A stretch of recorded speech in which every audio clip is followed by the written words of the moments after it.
The absolute disaster that is ARB has been pretty much the exact same since the start, about a decade ago. Other than a very few minor gameplay changes and larger maps, there's little to be seen that's different. With the addition of more modern jets, weapons, and other technology, the game is really starting to become almost unplayable at times. Here ensues the argument between a lot of players as people want different things. I've seen plenty of people saying they want smaller maps and to get to battle more quickly than they can now, especially at top tier.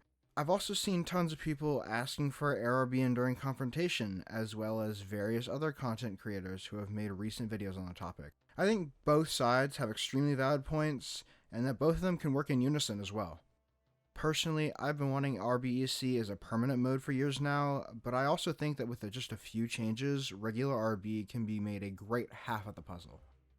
Together, they can really complete ARB as a whole and make the game a lot more enjoyable than it currently is.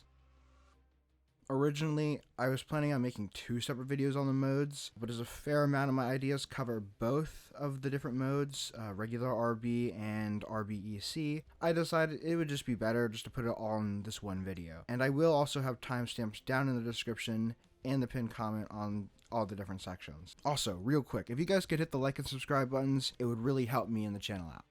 Alright, now first off, there are a decent amount of things that I thought of that can apply to both regular RB battles and RBEC, especially since they're both in the RB game mode. And of course, first thing is just to spread the targets out a bit more and have more ground targets in general. I'll get into the specifics of mini bases in the other sections as this is where they start to split, but having more ground vehicles across the map in both game modes just would increase the areas people who want to ground pound can go. Another issue currently present in both RB and simulator battles is that when you maneuver kill somebody, as in like when you're in a dogfight and you force them into a maneuver where they crash into the ground or hit a mountain or whatever it is, nobody gets the kill. I think a similar system that was implemented years ago for when people J out midair, where it gives the closest enemy the kill, should be implemented here. Something where if the enemy is within a certain distance, say 3 to 5 kilometers, and they crash, or you get the kill, or whoever is closest in that bubble. It could just be the exact same system that is currently in, just instead of if they only J out, just add the addition that if they crash, it also does the same thing. Right now, many people do not seem to actively try to defeat radar missiles, or at least they don't try very hard. There's a few different things that I think can assist in more people trying to actively defeat missiles in general. The first would be to implement a tutorial system similar to those that were just added in the most recent update, which would teach players how to defeat and evade all kinds of missiles. The ones that were added are great as they show you how to use different missiles if you don't know how to use them already, but what they don't show you how to do is evade missiles, which is very important in not dying. Like I said, this would give players the knowledge to stop themselves from dying, but there's also the issue in that they don't have a ton of incentive as they're trying to continue to actively get kills. To aid in this, I would propose that for every missile defeated, there is either a direct bonus in the form of SL and RP, maybe different amounts depending on what missile was defeated. So higher tier and better missiles could give better rewards for you defeating them. There's also the option of giving a small multiplier on the match for every missile defeated. Of course, this could increase with more deadly missiles, but a rough suggestion would be from a 0.25% bonus on the lowest tier missiles like an AIM-9B, all the way up to a 2 to 2.5% booster for stuff like AMRAAMs or other Fox 3 or advanced IR missiles that will be coming soon to the game, some within the next couple updates, some later this year.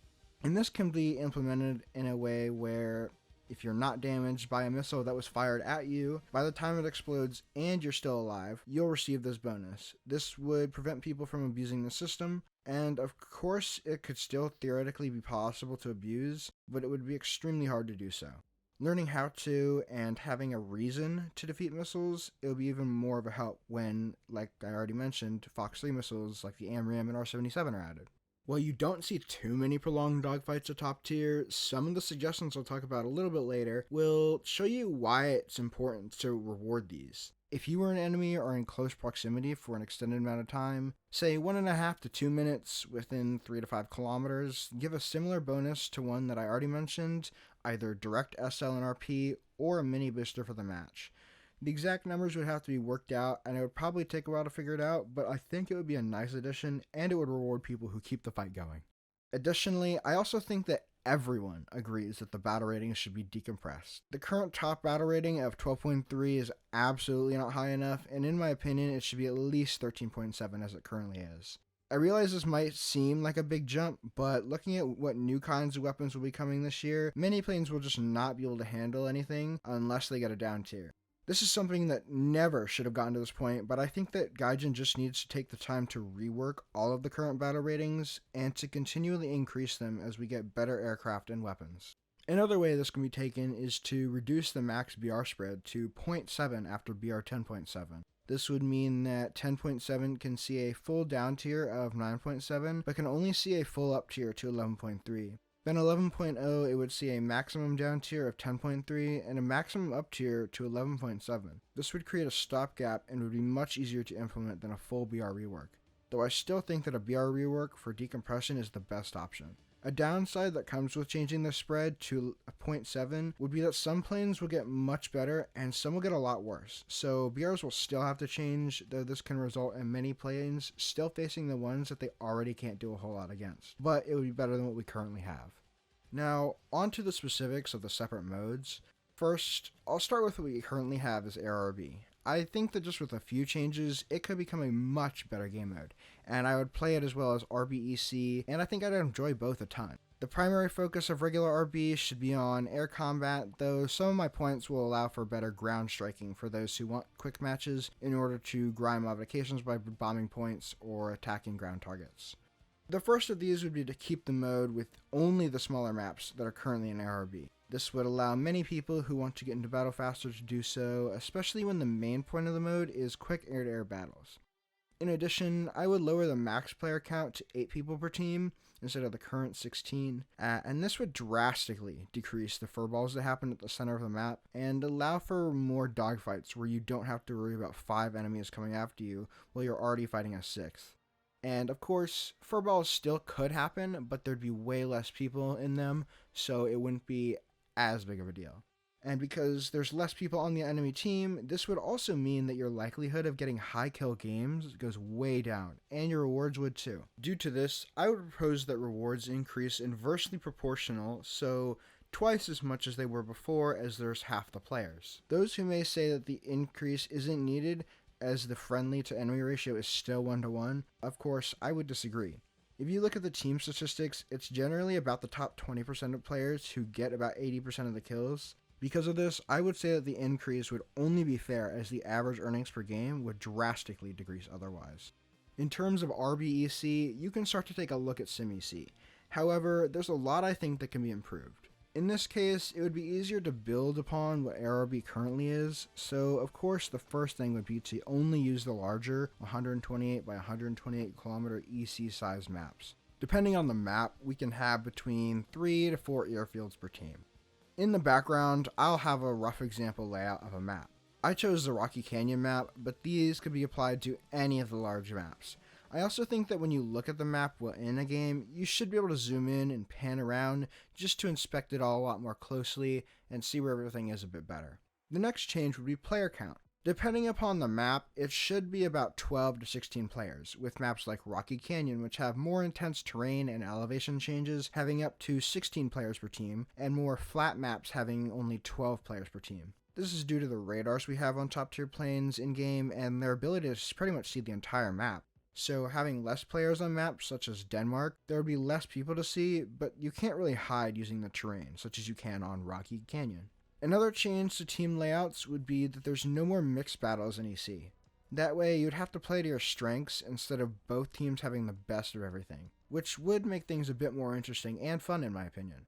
Back when they had the RBEC tests a few years ago, the enemy team didn't have any markers like the regular RB does, but your teammates would, so that you were able to see where they are. I think that this would be a great idea, but it could also be put up to a vote. Maybe try a week of each and let players decide for themselves which they would like the best. Onto the overall setup of RBEC. I would have it set up so that, like in Sim, you can hop into and out of battles, as well as create matches if there didn't happen to be a map you liked. Of course, there should also be a queue system like normal where you can choose RBEC instead of regular RB. In order to convince people to stay in the battle longer, I would suggest a positive reward such as the longer you're in the battle, the bigger boost you get. First, you would start off with the base rewards, and from there you can get a multiplier which could increase your rewards up to a whole 2 times if you stayed in the whole match. The system would see how long the match was versus how long you were in, so that if you were in for half the time of the total match, you would receive 150% of your total rewards, post all other calculations. And the same goes for any other amount of time, 200% for the full time, 125% for a quarter of the total battle, and so on. This would greatly incentivize people to stay the whole battle instead of constantly switching when they get frustrated. Yet it also would not punish those who do choose to leave early, as you would not receive any sort of crew lock or other penalty, even if you left right away, just based on the nature of enduring confrontation.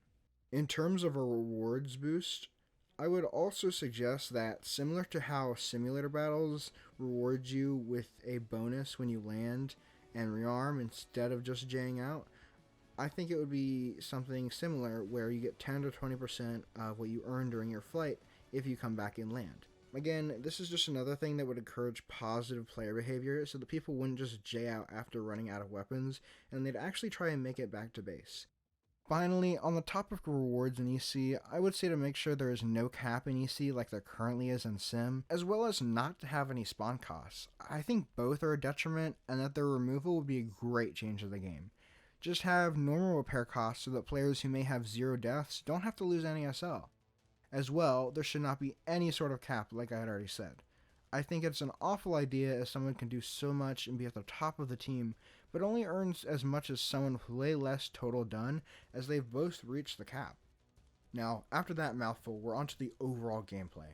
While I talk about the layout and gameplay, I'll have a rough map being built to show how I'd set up Rocky Canyon for RBEC. Like I mentioned, there would be various airfields to spawn at that, in addition with having people spawn in and respawn throughout the match, it would thin out the team so there's no more furballs, or at least a lot less NEC than there are in current ARB. I also think that there should be more overall AI targets, both ground and air, as well as there should be a greater variety, and that high-altitude bombers such as the Tu-95 or the B-52 could be added as AI targets. There should also be an increase of ground activity so the AI ground targets aren't just clustered in 1 or 2 spots at a time, which would allow any aircraft striking these targets to spread out more as well. And, of course, these targets could also be a greater variety, different types at different areas of the map, and an increase of naval targets on maps that can support it would also be a nice addition, especially when we get more anti-ship missiles. I also think that there should be an increase of mini-bases to a total of 12 on each side. But with this change, there would be a variation in the type of mini-base. 8 of the 12 would be the normal bombing targets we currently see, but the other 4 would be a new type of base, possibly called strategic targets or something else, which would provide a higher reward for destruction of about 2 to 3 times the regular bombing targets. These targets could be many things, from the normal mini-base, to a factory, to a bridge, or even a radar station. They would also be surrounded by not just the normal gun SPA, but 2 SA-3s each. For the majority that don't know, the SA-3 is just short of the Panzer in range, but has about the maneuverability of a roll-in missile, meaning it would be fairly easy to dodge, but you can't just go straight at it. And when destroying these SAM stations, you could even get a special reward or title.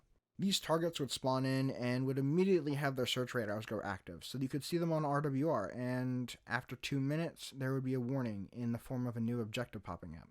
30 seconds after this, SAMs would go active. This would give aware players more time to be ready to either destroy the target or to get away from it. Also, the current limitation of only being able to lock a point no more than 20 kilometers away should be removed or fixed so that players can track a point much further away, like you should be able to do. The render range should be increased from the current 15 to 16 kilometers to a significantly higher amount. For the same reason, you should be able to see something and track it from further away, as the weapon systems we have require it. As for simulator battles, I think that mini-bases and strategic targets should be easier to see. Currently, they are fairly hard to see, and many of them blend in with the surrounding areas. As for airfield defenses, I think there should be about 6 Tor M1 at each airfield in order to make it harder for players to attack the airfield, and to defend airfields better than they currently are. The destroyed Tor should not respawn unless the base is fully healed, and 10 to 15 minutes has passed, and I think that this is the most fair. In the future, airfields or other targets could potentially be defended by better SAM systems, such as the Panzer, when we get weapon systems such as the AGM-88 and other anti-radiation missiles.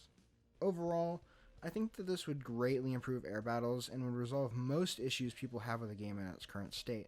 Many of the changes I talked about for RBEC could and should be applied to simulator battles as well, as I think this would make things much more interesting.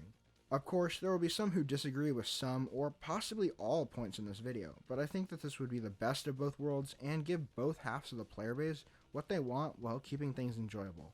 My hope is that Gaijin will implement RBEC in some form at the very least, and that it will come sooner rather than later. I'm glad that I have seen other people recently, such as Walvis and Jake, make RBEC videos, and my hope is that this video can add an additional layer of suggestions on top of those already given. If you like this video and agree with my suggestions, please go ahead and hit the like and subscribe buttons, as this will help me and the video out. Also, I haven't asked this before, but because of this nature of the video, I would also ask that if you can share this video anywhere, please do. Hopefully if enough people see these videos and agree, Gaijin will change like we saw last summer.